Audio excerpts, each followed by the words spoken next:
Picture this, you're chasing happiness, but every day feels like a storm waiting to hit.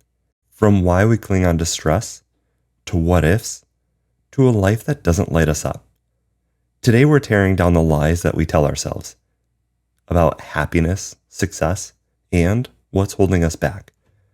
This episode will challenge you to rewrite your story and find the joy you're meant to live. Don't miss it.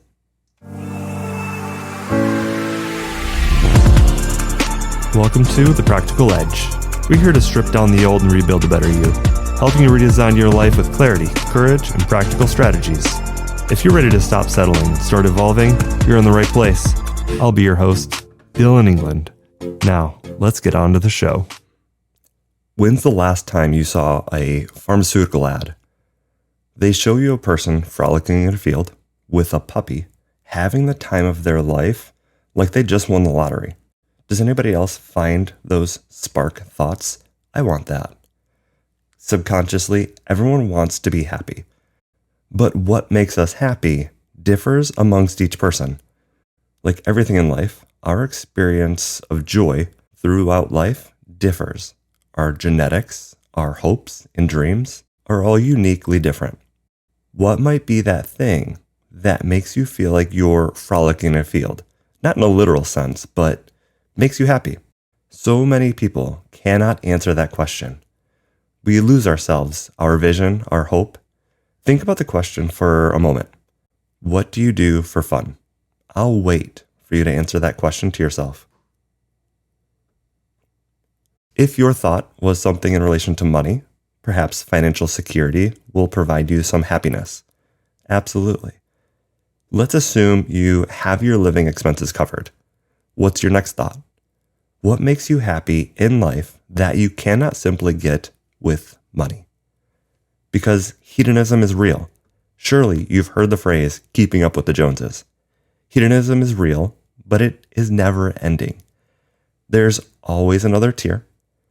The grass is always greener on the other side, and you're always going to live in the gap of where you are in relation to where you want to be. Don't get me wrong, growth and change and the desire to do and be more is not unhealthy. But the desire for money or tangible objects will always get us so far beyond the threshold of financial security, and that cycle is never ending, nor will it lead to fulfillment. Most of us are addicted to something that, sadly, is not what makes us truly happy. Some addicted to work, sugar and foods that distract us from reality, alcohol or substances, validation of others beyond ourselves. How about negativity and drama, materialism, or idea of perfectionism? Which, sad to break it to you, perfection is a lie. While others may be addicted to complacency or mediocrity, hidden behind discomfort. While some of us are addicted to chronic stress and anxiety, it's wild when you meet someone, you begin to talk with them, and they begin to defend or justify their chronic self-induced stress, constantly seeking reasons to validate those stressors as opposed to working on the controllables and eliminating them, seeking counter-arguments against the idea of thinking differently and living differently, often operating in a problem-focused mindset and not a solutions-based mindset. How often do we piece together and focus on the negatives, the worst things in life? Or when we continue to think about things that happen to us, victimizing our situation opposed to owning it. We all have challenges and struggles. We all have a history, a story untold. But we affirm to ourselves what we expect out of life, like someone who attracts energy and success, while others are a hybrid of Piglet and Eeyore. I recall working with an individual, and each and every day the sky was falling. The crazy part is they had a master's degree in a field that some might find or feel is completely fulfilling. Their income was double the median income source, lived in a nice area, raised a child who was successfully going to college, but focused on every possible negative thing that existed. The reticular activating system in their brain chose to focus on these things so much Not one thing could go wrong in their day, and they would bring up what if scenarios. What if I get sued? What if I lose my job? And other what if scenarios. Realistically, the theoretical what ifs likely never happen. In turn, these individuals are usually not good at their jobs, they're not happy people, and they're not fun or exciting to work with. Despite a warm, sun-shining day, every day is a storm that could be around the corner. Did you know that 90% of things that people worry about never come true? Leading up to 9% of the things that do happen to come true, a significant number of those are not nearly as bad as what we anticipate. In other words, life goes on, and by the end of the day, the week, the month, or the year, this issue will have either been resolved and or forgotten about.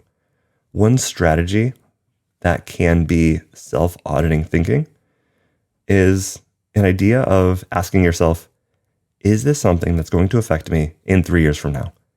If the answer is no, then it's definitely not urgent enough to allow it to ruin your day. We're writing our own story each and every day, and what our life looks like, who we allow around us, what we allow to influence us.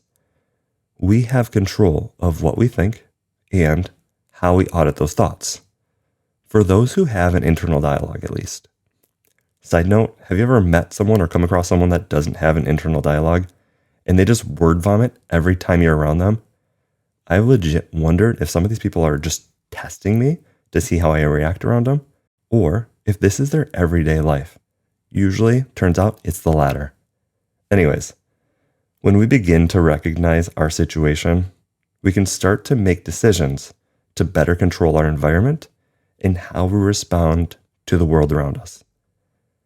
As a reminder, there are an estimated over 8 billion people in the world.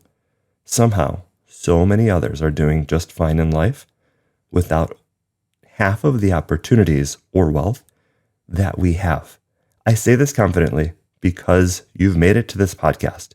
You have accessibility to information and opportunity to learn. To that, I congratulate you for taking the time to become better with resources like this podcast. I know that every day is a gift and an opportunity for positive growth. Sometimes reflecting and shifting perspective might be a beneficial tactic to reframe our thinking. I used to and still work with individuals who suffer from brain injuries, for example, and spinal cord injuries. Imagine never being able to use your legs or arms again. How about controlled movement from the neck down, requiring equipment and relying on others 100% of the time just to survive? How about not being able to communicate or make choices due to a traumatic brain injury?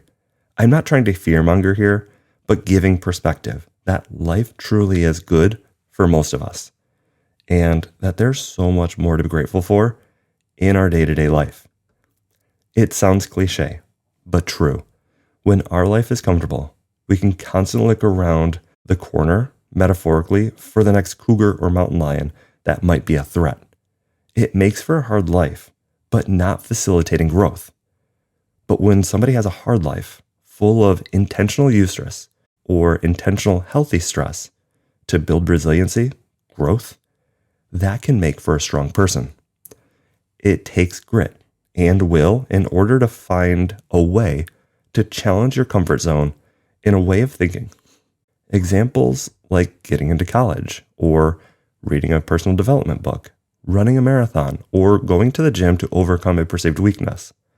Challenging yourself is an opportunity for growth on the other side of that execution. Getting out of your box and shifting what you say, what you write, and how you think. Focusing intentionally on the positives, giving gratitude, and seeking opportunities. Worrying less about others, resorting to drama, or feeding into vices and unserving addictions. When you begin to worry about others, remind yourself the man who rows the boat doesn't have time to rock it. In other words, if you have time for drama, you have time for personal reflection and growth to better support those around you, including yourself, which takes ownership of your life. This gives way for a completely different episode. So before I leave you, I want to ask you a question. What ideas or traits are you fighting so hard to protect, and why? Why fight so hard to change? To fight against hope? At least try and make the effort to see what's possible. Learn from what does not work, pivot, and seek opportunities to correct, and then try again. What if you overcome and live a happier, a healthier life? And always remember, your next level doesn't come from wishing. It comes from daily consistent action. Lean into discomfort and stay relentless. Average is optional. Growth is a choice, and the practical edge is where you sharpen that choice. Until next time, stay focused, stay driven, and keep leveling up. Have a great day.